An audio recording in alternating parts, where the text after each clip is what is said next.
ಶರ್ಮ ಸಾಹೇಬ್ ಅವ್ರು ಹೇಳಿದ ಎಲ್ಲ ವಿಷಯಗಳು ಪ್ರಾಮಾಣಿಕರಿದ್ದಾರೆ.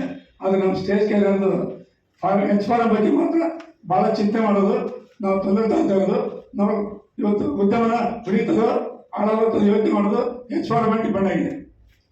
ಖಾಸಗಿದು ಸರ್ಕಾರದ ಫ್ರೀ ಭಾಗ್ಯ ಮತ್ತು ಫಾರಂ ಎರಡರ ಬಗ್ಗೆ ಮಾತ್ರ ಮಾತಾಡೋಕ್ಕೆ ಇಷ್ಟಪಡ್ತೀನಿ.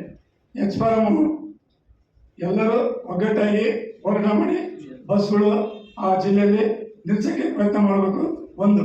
ಆದರೆ ಒಬ್ಬ ಮಾಲೀಕ ಕೆಲವೇ ಮಾಲೀಕರು ಮಾಡಿದ್ರೆ ಆಗಲ್ಲ. ಇದು ಆ ಜಿಲ್ಲೆಯಲ್ಲಿ ಪ್ರತಿಯೊಬ್ಬ ಎಲ್ಲಿ ಓಡಿಸ್ತಾರೆ ಎಲ್ಲ ಮಾಲೀಕರು ಸೇರ್ಕೋಬೇಕು. ನಾವು ಖಾಸಗಿ ಬಸ್ ಸೇರ್ಕೊಂಡು KSRTCಗೆ ನೀವು ಪರ್ಮಿಟ್ ತೋರಿಸಪ್ಪ, ಪರ್ಮಿಟ್ ಇಲ್ಲ ಸೈಡಿಗೆ ಹೆಚ್ಚು ನಿಲ್ಸೋಣ, ಅದು ಹೋರಾಟ ಮಾಡಿದರೆ ಒಂದು ಸ್ವಲ್ಪ ಪರಿಹಾರ ಸಿಗ್ಬೋದು. ಆದರೆ ಇದಕ್ಕೆ ಸರ್ಕಾರ ಏನು ಮಾಡುತ್ತೆ? ಪರ್ಮಿಟ್ ಇಲ್ಲ ಅಂದರೆ ಸರ್ಕಾರ ಇದು ಆಡಳಿತ ಮಾಡೋ ಸರ್ಕಾರದಲ್ಲಿ ಫ್ರೀ ಭಾಗ್ಯ ಕೊಟ್ಟಿದ್ದೀಗ. ಇದು ಏನು ಮಾಡ್ತಾರೆ ಅವರು? ನಮಗೆ ಲೋಕಲ್ MLAಗಳು ಇರ್ಬೋದು, MP ಇರ್ಬೋದು, MLC ಇರ್ಬೋದು, ಇದುವರೆಗೂ ಪರ್ಮಿಟ್ನ ಕೊಡಲಿಕ್ಕೆ 2 ವರ್ಷದಿಂದ STನಲ್ಲಿ ತಡೆ ಹಿಡಿದಿದ್ದು ಎಲ್ಲ ಸಂಘರು ಎಲ್ಲರೂ ಸೇರಿ ತಡೆ ಹಿಡಿದಾಗಿದೆ. ಬರೀ ಏನಂದ್ರೆ ಒಂದೇ ಕಾರಣ, ರೂಲ್ಸ್ ರಿಪೋರ್ಟ್ ಇಲ್ಲ ಅಂತ. ಆದರೆ ಅದಕ್ಕೂ ಸಹ ಈಗ ರೂಲ್ಸ್ ರಿಪೋರ್ಟ್ ಮಾಡಿ ಇಮೇಟ್ ಕಳಿಸಿ ಅಂತ ಎಲ್ಲ ಆರ್ಟಿಗಳು ಸರ್ಕಾರ ಕಳಿಸಿ ಬಂದಿದೆ. ಬಟ್ ಈ ಹಂತದಲ್ಲಿ ರೂಲ್ಸ್ ರಿಪೋರ್ಟು ನಾವು ಆ ಜಿಲ್ಲೆಯವರು ನೀಡಿದೆಯೋ ಎಷ್ಟು ಬಸ್ತಿದ್ದೀವಿ ಅಂತ ನಾವು ವಾಲಂಟಿಯರ್ ಆಗಿ ಸಭೆ ಹೋಗುವಾಗ ಜೊತೆ ಹೋಗಿ ರಿಪೋರ್ಟ್ ಒಂದು. ಎರಡನೇದು ಪರ್ಮಿಟ್ ಇಲ್ಲ ಅಂತ ನಾವು ಆರಿಸಿದ್ರೆ ನಮಗೆ ಇನ್ನೊಂದು ಒಂದು ತೊಂದರೆ ಕೊಡೋಕ್ಕೆ ಸರ್ಕಾರ ಸೃಷ್ಟಿಯಾಗುತ್ತೆ ಅಂತ ನನಗೆ ಅನಿಸುತ್ತೆ. ಏನು ಪರ್ಮಿಟ್ ಇಲ್ಲ ಅಂದ ತಕ್ಷಣ ಇದುವರೆಗೂ ರೂಲ್ಸ್ ರಿಪೋರ್ಟ್ ಇಲ್ಲ ತಿಳಿಸಿದ್ರೆ ಈಗ ಕಾನೂನಲ್ಲಿ ಅವಕಾಶ ಇದೆ.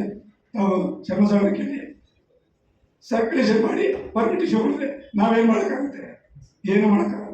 ಏನೇನದು ಅಂತರ ಜಿಲ್ಲಾ ಎಸ್ಟೇಟ್ ಆಗಬೇಕು, ವಿತಿನ್ ಡಿಸ್ಟ್ರಿಕ್ಟ್ ಆ ಡಿಸ್ಟ್ರಿಕ್ಟ್ ಆಗಬೇಕು. ಸರಿ, ಚಾಲೆಂಜ್ ಮಾಡ್ತಾರೆ ಅವರು. ಸರ್ಕಾರ ನಮ್ಮನ್ನು ಉಳಿಸ್ಬೇಕು ಅಂದರೆ ಯಾವಾಗ ಉಳಿಸ್ತಾ ಇತ್ತು? ಟ್ಯಾಕ್ಸ್ ಕಡಿಮೆ ಮಾಡ್ತಾ ಇತ್ತು. ಬೇರೆ ಸಹ ನಾವು ಇದುವರೆಗೆ ಏನು ಮಾಡಿಲ್ಲ. ನಮಗೆ ಸರ್ಕಾರದಿಂದ ಯಾವುದೇ ಸವಲತ್ತು ಸಿಕ್ಕಿಲ್ಲ, ಯಾವುದೇ ಸಹಕಾರ ಸಿಕ್ಕಿಲ್ಲ.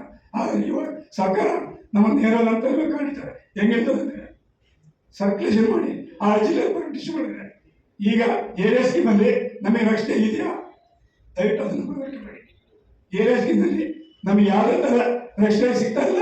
ರಕ್ಷಣೆಗೆ ಅವಕಾಶ ಎಕ್ಸೆಪ್ಷನ್ ಮಾಡಿಲ್ಲ ಅವರು. ಎಷ್ಟು ಜನ ಬಿಡ್ತಾರೆ ಆ ಜಿಲ್ಲೆ ವೆಚ್ಚಗೊಳಿಸ್ತಾರೆ.